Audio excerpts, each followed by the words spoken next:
नमस्कार साथियों, मैं ललित उज्ज्वल आपके अपने परिवार आईक्यू गुरुकुल क्लासेस पर आपका हार्दिक स्वागत करता हूं। जैसा कि साथियों हमने पिछली क्लास में पढ़ा समास के बारे में हमने आपको बताया कि समास क्या होता है, समास का अर्थ क्या होता है और समास के हमारे कौन कौन से भेद होते हैं। तो पिछली क्लास में हमारा समास खत्म हो चुका था।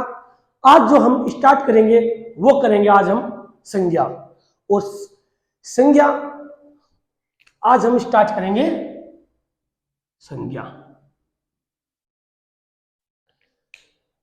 सबसे पहले हम जानेंगे कि संज्ञा होती क्या है। संज्ञा होती क्या है। सबसे पहले हमारी जो भी हमारे इस प्रकृति में दुनिया में जो भी वस्तुएं, प्राणी, स्थान, जानवर आदि है या आदि रहते हैं तो हम उनको किसी न किसी नाम से जानते हैं और उन नामों को ही हम क्या कहते हैं? संज्ञा। हम उन नामों को ही संज्ञा कहते हैं। जैसे कि किसी व्यक्ति, किसी वस्तु, किसी स्थान, किसी प्राणी, किसी जानवर, किसी पेड़ पौधे आदि को हम संज्ञा कहते हैं।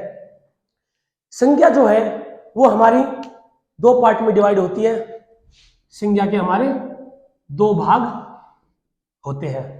ये दो भाग जो होते हैं वे हमारे कौन कौन से होते हैं? नंबर एक भाग होता है हमारा धर्म के आधार पर और जो दूसरा होता है वो होता है हमारा वस्तु के आधार पर। और या वस्तु मतलब वस्तु का अर्थ होता है यानी कि पदार्थ। जो संज्ञा है हमारी उसके दो पार्ट होते हैं और इसमें जो धर्म है, जो हमारे धर्म होता है या इसका जो पार्ट होता है वो होता है हमारा भाववाचक संज्ञा। कौन सी? भाववाचक संज्ञा। और जो हमारा वस्तु का पार्ट होता है ये होता है हमारा चार प्रकार का। जो हमारे चार प्रकार कौन कौन से होते हैं? नंबर एक पे आता है हमारा व्यक्तिवाचक संज्ञा।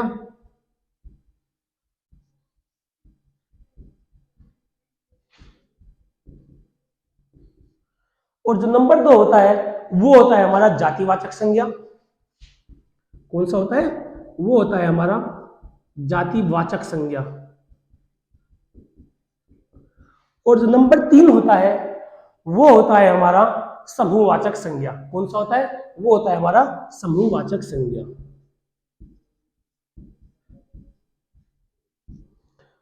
और जो नंबर चार होता है बेटा वो होता है हमारा द्रव्यवाचक संज्ञा। कौन सा होता है? द्रव्यवाचक संज्ञा। ये होते हैं हमारे वस्तु यानी कि पदार्थ के आधार पर और ये होते हैं हमारा धर्म के आधार पर। ठीक है। अगर हम देखें कि गुरु कामता प्रसाद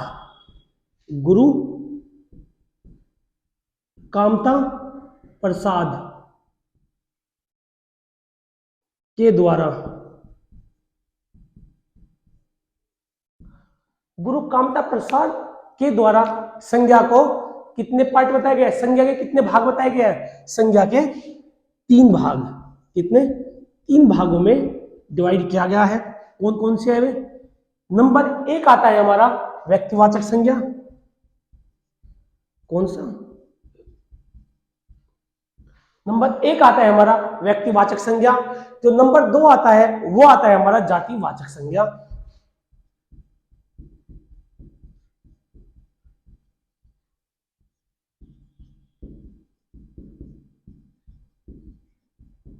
और जो बेटा तीन आता है वो आता है हमारा भाववाचक संज्ञा। क्या? भाववाचक संज्ञा।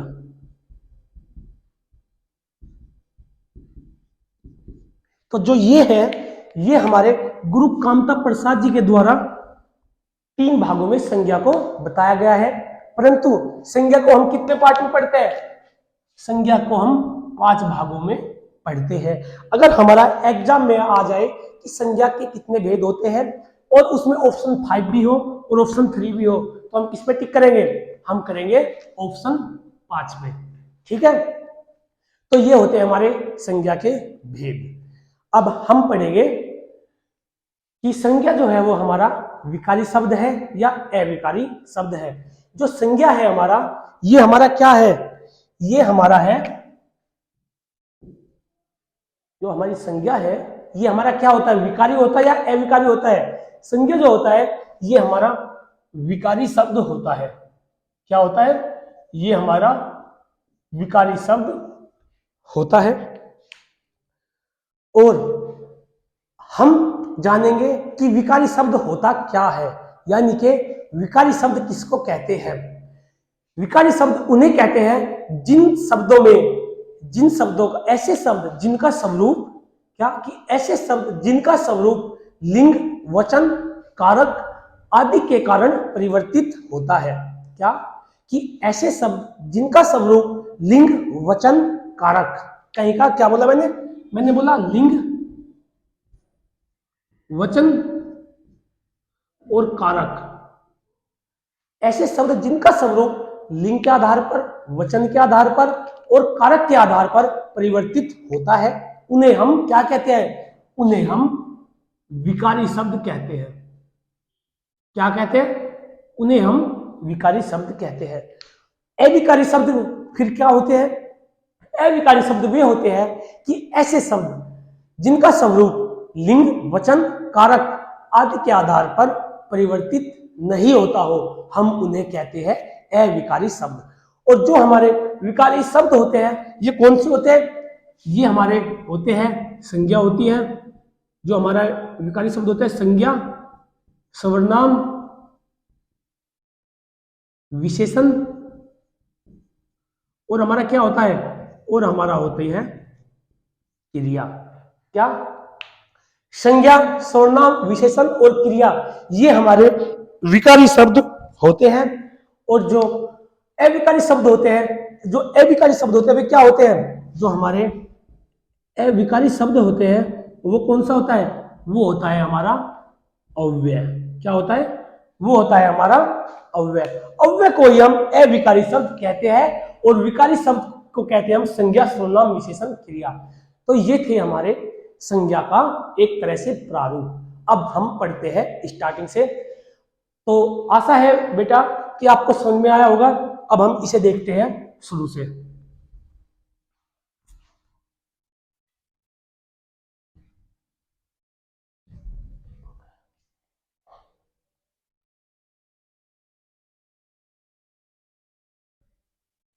सबसे पहले अब हम जानेंगे संज्ञा।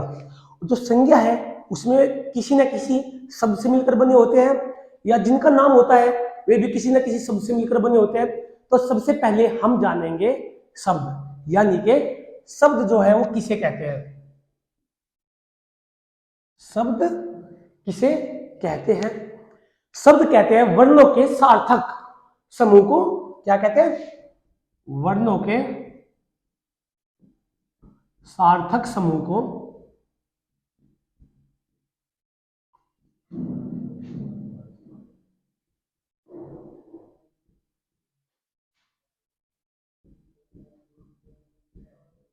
शब्द कहते हैं। यानी कि ऐसे वर्णों का समूह जो सार्थक हो, जो क्रमबद्ध हो, जो सुव्यवस्थित हो, जो सुसंगठित हो, हम उन्हें क्या कहते हैं, हम उनको कहते हैं शब्द। जैसे हम उदाहरण लेते हैं, क्या, कमल, इसी प्रकार सागर, सागर मतलब समुद्र, इसी प्रकार बेटा क्या हो जाएगा, कटहल, इसी प्रकार और क्या हो जाएगा, पवन।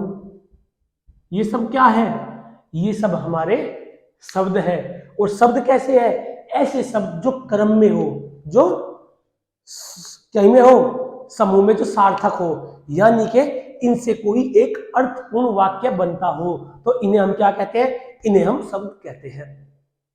अब शब्द के आधार पर हम देखेंगे कि शब्द जो होते हैं वे कितने प्रकार के होते हैं। जो हमारा शब्द है ये हमारा कितने प्रकार का होता है, शब्द हमारा दो प्रकार का होता है।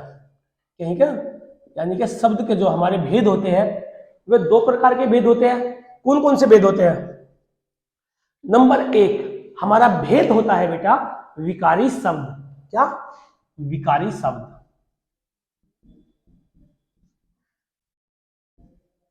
विकारी शब्द।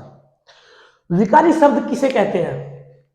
सबसे पहले हम क्या जानेंगे? हम जानेंगे कि विकारी शब्द किसे कहते हैं।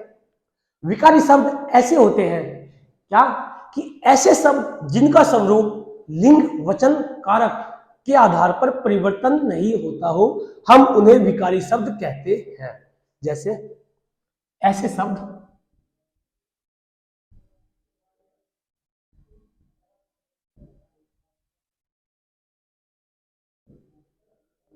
जिनका स्वरूप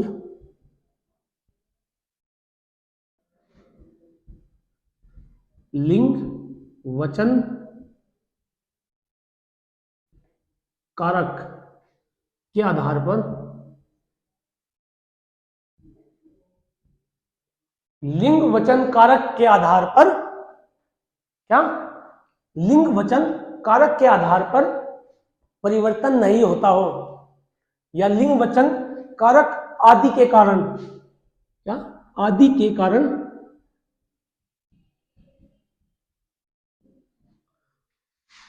के कारण परिवर्तित नहीं होता हो।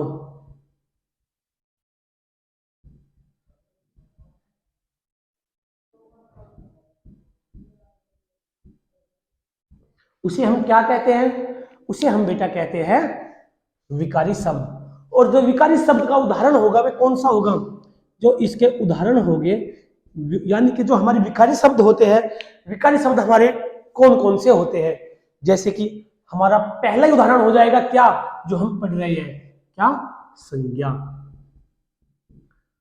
बहुत बार एग्जाम में पूछा जाता है कि संज्ञा कैसा शब्द है? विकारी, अविकारी, या दोनों, या उपयुक्त में से कोई नहीं। तो हम उस पे कहां पे टिक करेंगे? हम करेंगे विकारी शब्द पर। संज्ञा हमारा कैसा है? संज्ञा हमारा विकारी शब्द होता है। इसी प्रकार स्वर्णाम भी हमारा विकारी शब्द होता है। इसी प्रकार बेटा विशेषण भी हमारा विकारी शब्द होता है।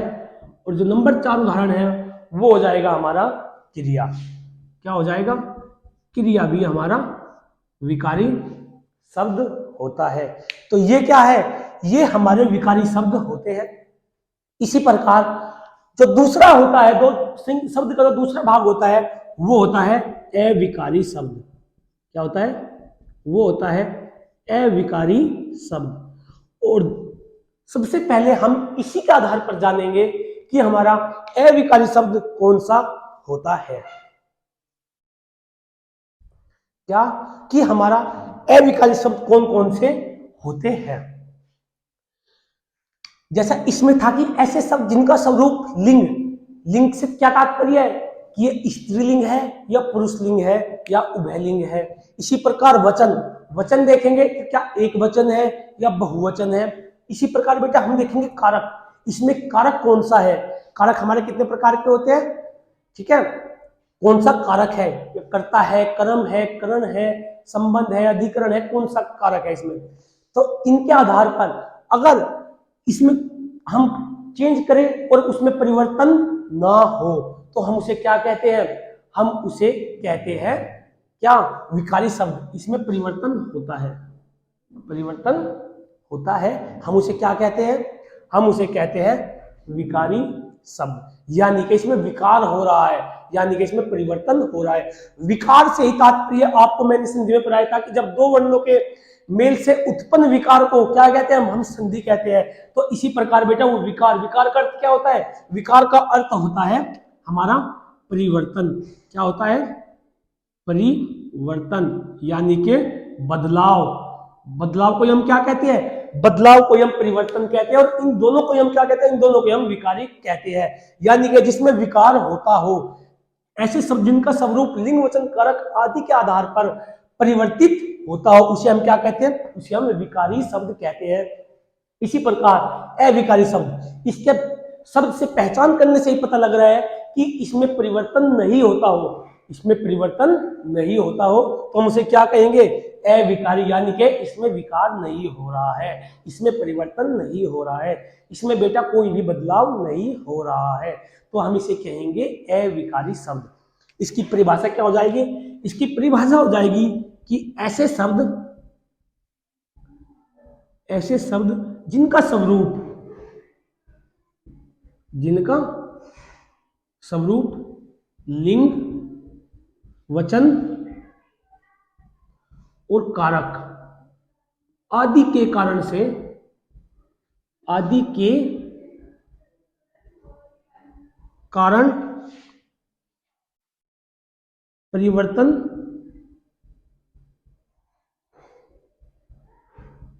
नहीं होता है, परिवर्तन नहीं होता है। तो हम उसे क्या कहते हैं? हम उसे कहते हैं अविकारी शब्द, यानी कि इसमें कोई भी विकार नहीं हो रहा है, इसमें कोई भी परिवर्तन नहीं हो रहा है। हम इसके देखेंगे उदाहरण, यानी कि इसका कौन सा उदाहरण हो सकता है, या फिर हम ऐसा उदाहरण लेंगे जिसमें लिंग, वचन और कारक के आधार पर कोई भी परिवर्तन नहीं होता है। यानी कि हम उसका अगर लिंग में चेंज करें, हम उसके वचन में चेंज करें और हम उसके कारक में परिवर्तन करें तो उसमें कोई भी बदलाव नहीं होगा। तो वे हमारे होते हैं क्या? वे होता है हमारा अव्यय। क्या होता है? अव्यय। यानी कि अव्यय हमारे ऐसे शब्द होते हैं जिसमें लिंग, वचन और कारक के आधार पर कोई भी परिवर्तन नहीं होता है, हम उसे कहते हैं बेटा अव्यय। तो ये थे हमारे शब्द के स्वरूप। अब हम जानेंगे इससे आगे, शब्द से आगे जानेंगे अब हम संज्ञा, कि संज्ञा हमारी क्या होती है। तो मैंने आपको बताया शब्द क्या होता है, कि शब्दों के सार्थक समूह को हम क्या कहते हैं? शब्दों के सार्थक समूह को हम शब्द कहते हैं। फिर मैंने आपको बताया कि शब्द के कितने भेद होते हैं। शब्द के हमारे दो भेद होते हैं, कौन कौन से? विकारी शब्द और अविकारी शब्द। फिर मैंने आपको बताया विकारी शब्द कौन कौन से होते हैं? संज्ञा, सर्वनाम, विशेषण, ये हमारे विकारी शब्द होते हैं, और अविकारी शब्द हमारे होते हैं अव्यय। अब हम चलते हैं अपना संज्ञा की तरफ। जो हमारी संज्ञा है, संज्ञा को हमने कितने पार्ट में, कितने भागों में परिवर्तित किया है? संज्ञा के हमारे कितने भाग होते हैं, कितने भेद होते हैं? संज्ञा के हमारे 5 भेद होते हैं। 5 भेद संज्ञा के हमारे होते हैं। नंबर एक पर आता है हमारा क्या? सबसे पहले हम पढ़ेंगे व्यक्तिवाचक संज्ञा। क्या पढ़ेंगे? सबसे पहले हम पढ़ेंगे व्यक्तिवाचक संज्ञा। उसके बाद बेटा फिर हम पढ़ेंगे जातिवाचक संज्ञा। क्या? जातिवाचक संज्ञा।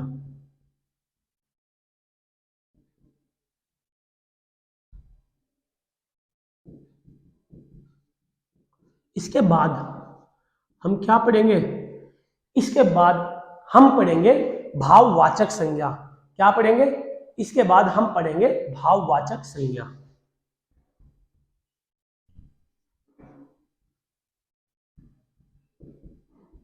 और नंबर 4 हम क्या पढ़ेंगे? हम पढ़ेंगे समूहवाचक संज्ञा। क्या पढ़ेंगे? समूहवाचक संज्ञा।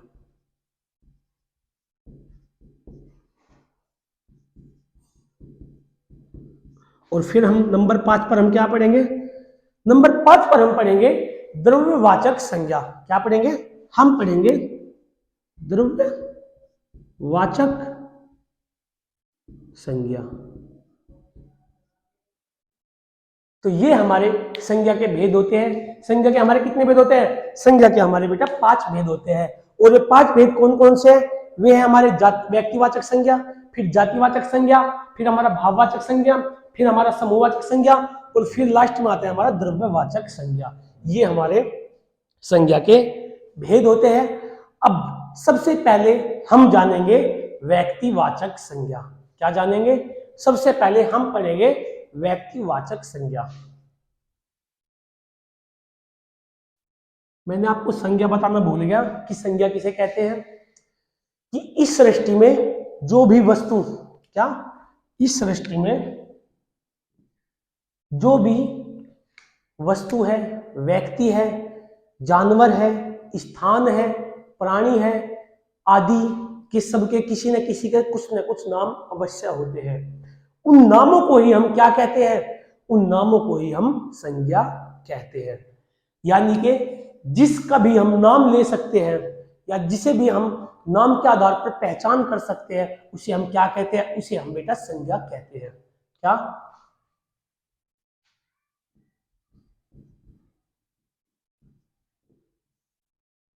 दुनिया में किसी भी वस्तु, व्यक्ति, स्थान, जानवर, प्राणी आदि का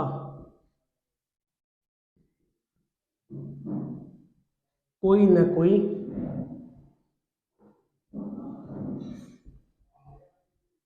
नाम होता है। यानी कि दुनिया में जिसका भी नाम होता है उसे हम क्या कहते हैं? सृष्टि में जिसका भी नाम होता है,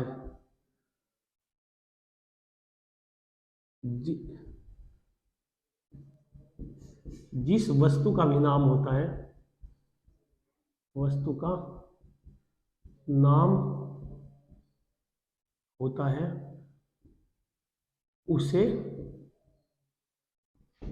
हम क्या कहते हैं? उसे हम संज्ञा कहते हैं। उसे हम क्या कहते हैं? उसे हम संज्ञा कहते हैं। जैसे क्या? जैसे जिससे मैं लिख रहा हूं, ये क्या है? ये है हमारा पेन हो गई, पुस्तक हो गई, देश हो गया, मेरठ हो गया, ठीक है, घड़ी हो गई, क्या हो गया? मेज हो गई, और क्या है? आंखें हो गई आदि। यानी कि जिस चीज को हम अपनी आंखों के द्वारा देख सकते हैं वही क्या है? वही हमारी संज्ञा है। ठीक है बेटा, ये होती है हमारी संज्ञा। और संज्ञा के हमारे, मैंने आपको बताया, संज्ञा के हमारे 5 भेद होते हैं। कौन कौन से? व्यक्तिवाचक संज्ञा, जातिवाचक संज्ञा, भाववाचक संज्ञा और समूहवाचक संज्ञा। और नंबर 5 क्या हो गई हमारी? नंबर 5 होती है हमारी द्रव्यवाचक संज्ञा। अब हम देखेंगे क्या? अब हम पढ़ेंगे व्यक्तिवाचक संज्ञा।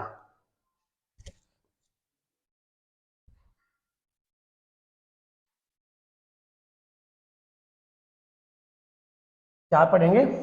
अब हम पढ़ेंगे बेटा व्यक्तिवाचक संज्ञा।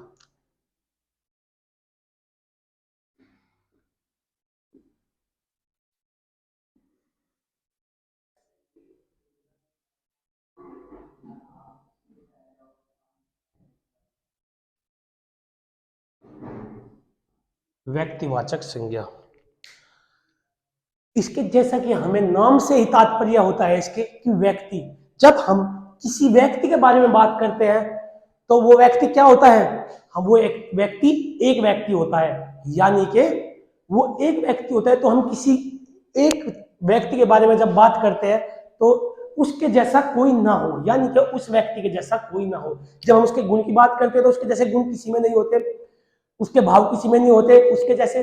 तो हम, इससे हमारा मतलब क्या है? कि ऐसा व्यक्ति कि जिसके जैसा कोई ना हो। ठीक है, जैसे सबसे, इसका जो अर्थ होता है क्या होता है? सबसे अलग। क्या? जिसके समान कोई दूसरा न हो। क्या? जो इसका अर्थ होगा क्या होगा? सबसे अलग, सबसे अलग। यानी कि खास हो वो, क्या हो?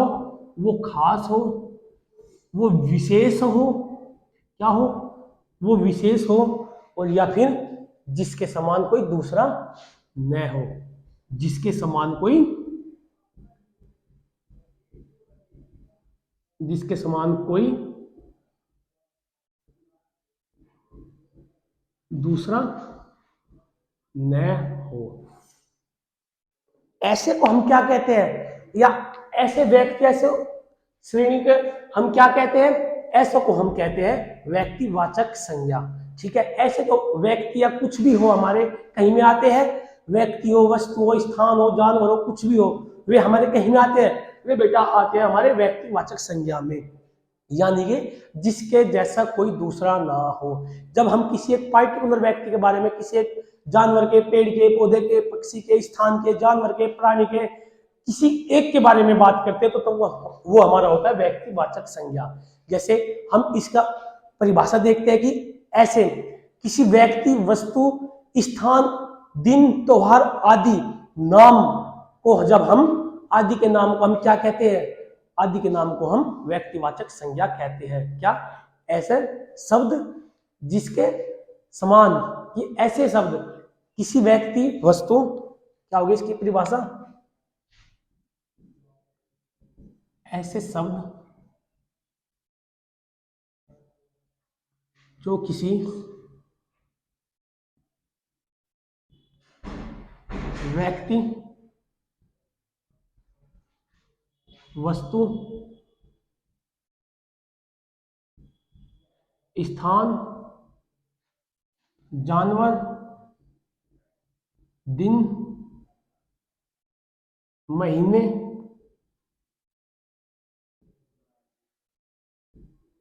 त्योहारों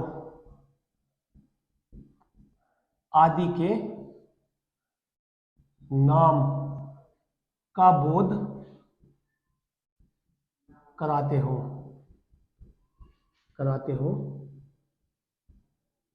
तो हम उन्हें क्या कहते हैं?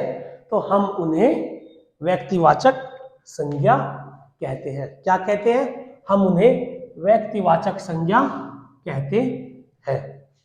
यानी कि जिनके हमें नाम के बारे में पता लग जाए तो हम उन्हें क्या कहते हैं कि वह हमारा क्या है? वह हमारा व्यक्तिवाचक संज्ञा होता है। जैसे हम इसी के उदाहरण देखेंगे। क्या? हम इसी के कुछ महत्वपूर्ण उदाहरण देखेंगे कि इससे जो हमारे उदाहरण होंगे वे हमारे क्या हो सकते हैं। जैसे व्यक्ति का नाम लिया मैंने, जैसे मैं अपना खुद का नाम लेता हूं कि ललित। क्या? ललित। ठीक है, मेरे जैसा कोई और है? नहीं है, तो इसका मतलब मैं क्या हूं? मैं व्यक्तिवाचक संज्ञा हूं। इसी प्रकार और क्या लेंगे? इसी प्रकार जैसे मैंने लिया, कौन सी मैंने ली? Mount Everest. क्या लिया? Mount Everest. क्या इस दुनिया में, इस सृष्टि में माउंट एवरेस्ट जैसा और कोई है? नहीं है, यानी कि सब अद्वितीय है, इनके जैसा कोई और नहीं है। ठीक है, माउंट एवरेस्ट हो गई। इसी प्रकार हमारा अरब सागर हो गया। क्या हो गया? अरब सागर हो गया। क्या अरब सागर के जैसा कोई है? नहीं, अरब सागर के जैसा कोई भी नहीं है। इसी प्रकार मैंने लिया मेरठ। क्या लिया? मेरठ। क्या मेरठ शहर के जैसा और कोई शहर है? मेरठ शहर के जैसा और कोई भी शहर नहीं है। इसका मतलब ये भी व्यक्तिवाचक संज्ञा है। इसी प्रकार मैंने क्या लिया? मैंने लिया भारत। भारत देश। क्या भारत जैसा और कोई भी देश है या इसका कोई जुड़वा है? नहीं है, तो इसका मतलब भारत भी क्या है? व्यक्तिवाचक संज्ञा है। इसी प्रकार मैंने लिया अमेरिका। क्या लिया? अमेरिका। क्या अमेरिका के जैसा और कोई है? नहीं, अमेरिका के जैसा और कोई भी नहीं है। इसी प्रकार मैंने क्या लिया? मैंने लिया सतपुड़ा पर्वत। क्या लिया? मैंने लिया सतपुड़ा पहाड़ी। ठीक है, या पर्वत। क्या सतपुड़ा के जैसा और कोई है? कोई और नहीं है। जैसे नीलगिरी पहाड़ी ली, नीलगिरी पहाड़ी ली। क्या नीलगिरी पहाड़ी के जैसा और कोई है? क्या नीलगिरी पहाड़ी के जैसा और कोई है? नहीं, कोई नहीं है। तो ये भी क्या है हमारी? ये भी हमारे व्यक्तिवाचक संज्ञा है। तो बेटा हमें इनसे क्या मिला? आदि। यानी कि इन उदाहरण और इन परिभाषा के आधार पर जो हमारे दिमाग की बत्ती जली, और दिमाग की बत्ती जलने के बाद जो हमारी समझ में आया, वो हमारी समझ में क्या आया? वो हमारी समझ में आया कि जो व्यक्तिवाचक संज्ञा होती है, इसमें ऐसे व्यक्ति, ऐसे वस्तु, ऐसे स्थान, ऐसे प्राणी, ऐसे जानवर और ऐसे दिन, ऐसे महीने और ऐसे त्योहार आते हैं जिनका कोई जुड़वा ना हो या जिनके जैसा और कोई दूसरा ना हो। ठीक है, इसमें बस पहचान एक तरीके से करना आप कि इसके जैसा क्या और कोई है। जैसे मैंने कह दूं कि राम ने रावण को मारा, राम एक था, उसके जैसा और कोई हुआ नहीं हुआ, तो इसका मतलब राम क्या है, राम हमारा व्यक्तिवाचक संज्ञा है। इसी प्रकार मैं कह दूं कि तुलसीदास ने अनेकों रचनाएं की, तुलसीदास ने अनेकों रचनाएं की, तो तुलसीदास के जैसा और कोई हुआ, तुलसीदास के जैसा और कोई भी नहीं हुआ। तो इसका मतलब क्या है, इसका मतलब यह है कि हमारा जो तुलसीदास है वो व्यक्तिवाचक संज्ञा है। तो व्यक्तिवाचक संज्ञा क्या होता है, व्यक्तिवाचक संज्ञा वो होता है जिसके समान कोई दूसरा ना हो। सबसे पहले आप इसकी पहचान इसके आधार पर करेंगे कि उसके जैसा उसका कोई जुड़वा भाई बहन तो नहीं है, उसके जैसा और कोई और तो नहीं है। ठीक है, अगर नहीं है तो वह हमारी क्या है, वह हमारी व्यक्तिवाचक संज्ञा में आता है। ठीक है बेटा,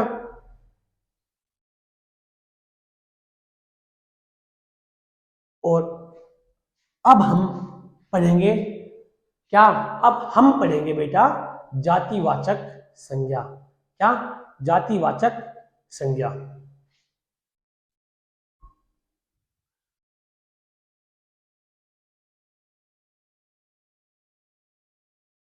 क्या पढ़ेंगे, अब हम पढ़ेंगे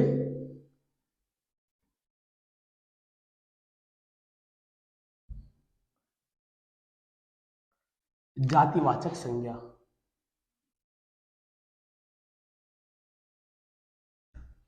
जातिवाचक संज्ञा, सबसे पहले हमारे सबसे ही प्रतीत हो रहा है कि जाति, जब हम किसी भी जाति का वर्णन करते हैं तो हम उसमें क्या करते हैं, हम उस अकेले व्यक्ति से ना करके उस पूरे समुदाय का वर्णन करते हैं, यानी कि जो उस जाति से संबंधित लोग होते हैं, हम उस पूरे परिवार के बारे में बात करते हैं, उसे हम क्या कहते हैं, उसे हम कहते हैं जातिवाचक संज्ञा।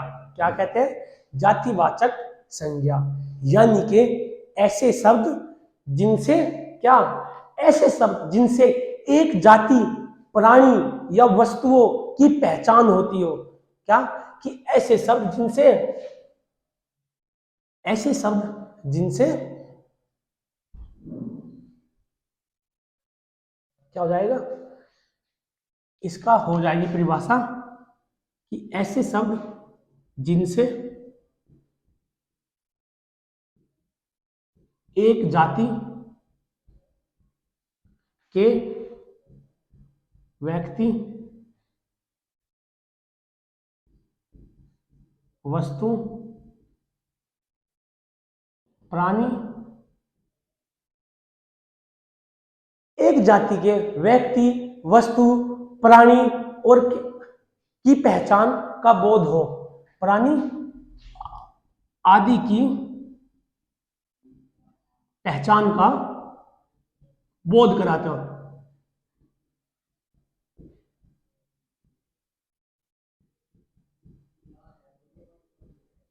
तो हम उसे क्या कहते हैं, हम उसे कहते हैं व्यक्तिवाचक संज्ञा। यानी कि एक जाति से संबंध रखते हो। क्या, एक जाति से, एक जाति से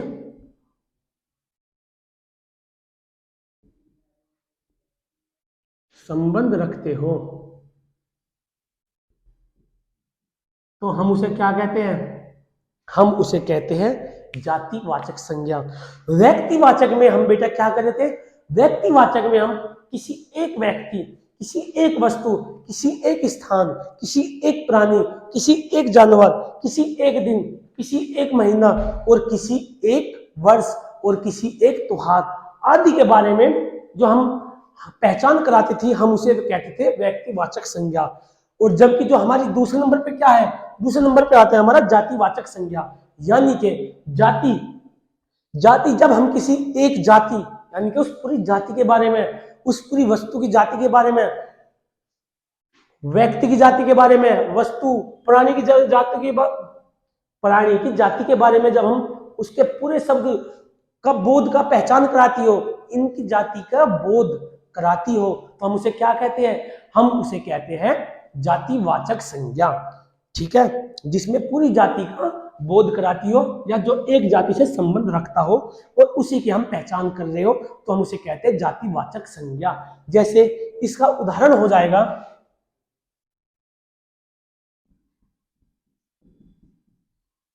जो इसका उदाहरण होगा वे हमारे क्या होगा, जैसे मैंने बात की वकील, कहीं की वकील की बात की।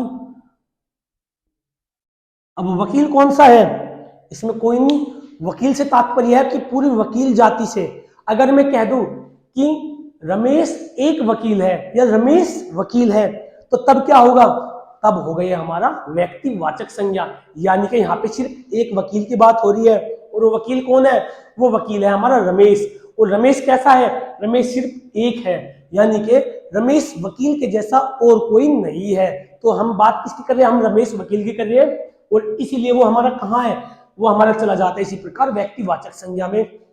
अगर हम वकील के साथ किसी का नाम न ले, उसकी सिर्फ जाति जाति कहे, जैसे वकील, तो वकील हमारा कहीं में आ जाएगा, यानी कि वकीलों की संपूर्ण जाति के बारे में बात हो रही है, तो ये आ जाएगा हमारा जातिवाचक संज्ञा के अंतर्गत। जैसे दूसरे आ गया हमारा क्या, पुलिस। क्या आ गया, पुलिस। जब हम पुलिस की बात करते हैं, क्या, जब हम पुलिस की बात करते हैं, तो पुलिस हमारा कैसी है, पुलिस हमारी आती है, यानी कि पुलिस, पूरी पुलिस, संपूर्ण पुलिस जाति के बारे में बात हो रही है। तो ये क्या क्या है, एक है ना, सिर्फ एक, तो ये हमारी कहीं में आ जाती है, ये भी हमारी जातिवाचक संज्ञा में आ जाती है।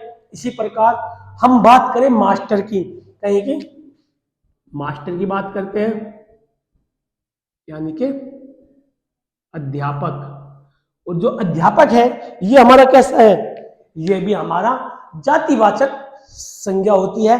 कैसे कि जो हमारे मास्टर होता है ये हमारा जातिवाचक संज्ञा में आता है। जैसे मैं कह दूं कि राहुल एक अध्यापक है, क्या, कि राहुल एक मास्टर है, तो इसके जो इस जाति का जो बोध हो रहा है वो कहीं से हो रहा है, वो हमारा हो रहा है एक, यानी कि राहुल।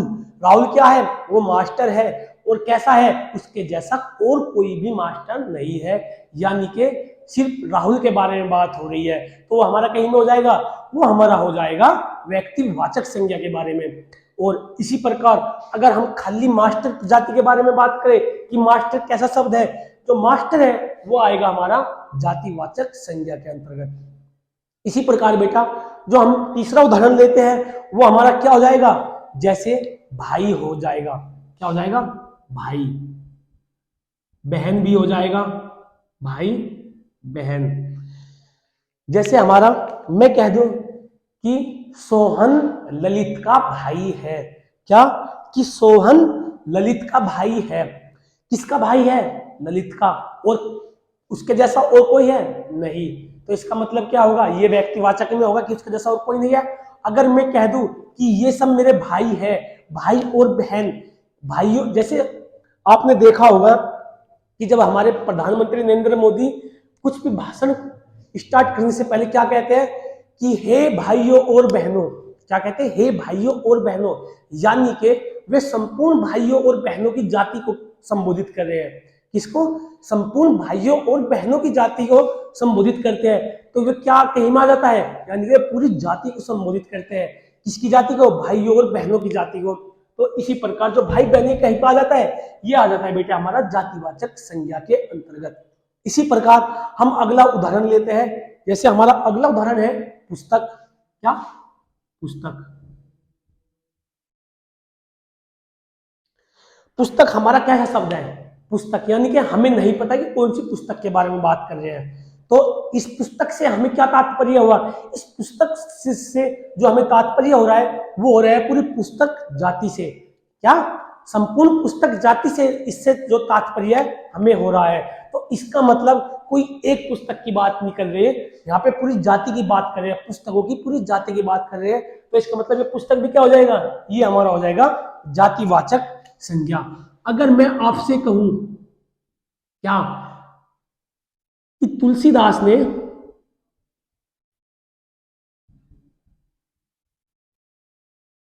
रामचरितमानस की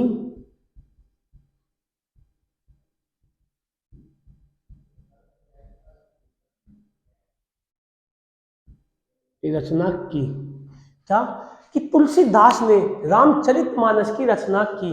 यानी कि अगर मैं आपको कहूं कि जो ये है रामचरितमानस, क्या जो हमारा अंडरलाइन शब्द है रामचरितमानस, तो ये हमारा क्या होगा? क्या आपके एग्जाम में भी इसी प्रकार प्रश्न पूछे जाते हैं कि तुलसीदास ने रामचरितमानस की रचना की, और जो हमारा अंडरलाइन शब्द है उसमें बताओ कि कौन सी संज्ञा है। तो आप क्या कहोगे? रामचरितमानस क्या होगा? जातिवाचक होगा या व्यक्तिवाचक होगा? क्या ये जातिवाचक होगा या व्यक्तिवाचक होगा? इससे क्या पता चल रहा है कि जो रामचरितमानस है पूरी जाति का बोध हो रहा है। हम पहचान नहीं कर पा रहे कौन सी रामचरितमानस है, हम पहचान नहीं कर पा रहे कि ये कौन सी रामचरितमानस है। बेटा हम पहचान कर पा रहे हैं कि कौन सी रामचरितमानस है। कौन सी है? ये वो रामचरितमानस है जो राम तुलसीदास जी ने जिसकी रचना की। किसने? जिसकी रचना तुलसीदास जी के द्वारा हुई। हम उस रामचरितमानस की बात कर रहे हैं, और जो अंडरलाइन शब्द है वो हमारा ये है रामचरितमानस। यानी कि हम उस रामचरितमानस की बात कर रहे हैं जो हमारी तुलसीदास जी द्वारा रचित है। तो इसका मतलब जो रामचरितमानस है वो सिर्फ हमारी एक है, यानी कि उसके जैसी और कोई भी रचना नहीं हुई है, या उसके जैसी और कोई भी पुस्तक नहीं लिखी गई है। तो इसका मतलब जो हमारा ये रामचरितमानस होगा ये क्या होगा? ये हमारा व्यक्तिवाचक संज्ञा के अंतर्गत आएगा। क्या? कि जो हमारा रामचरितमानस है ये हमारा व्यक्तिवाचक संज्ञा के अंतर्गत आएगा। ठीक है, ये थे बेटा व्यक्तिवाचक संज्ञा के उदाहरण, और ये है आपके जातिवाचक संज्ञा के उदाहरण। तो अब हम कल पढ़ेंगे भाववाचक संज्ञा। तो बेटा मिलते हैं कल की क्लास में। आपसे आशा है कि आप हमारी वीडियो को लाइक और चैनल को सब्सक्राइब जरूर करेंगे। तो दोस्तों धन्यवाद। जय हिंद, जय भारत।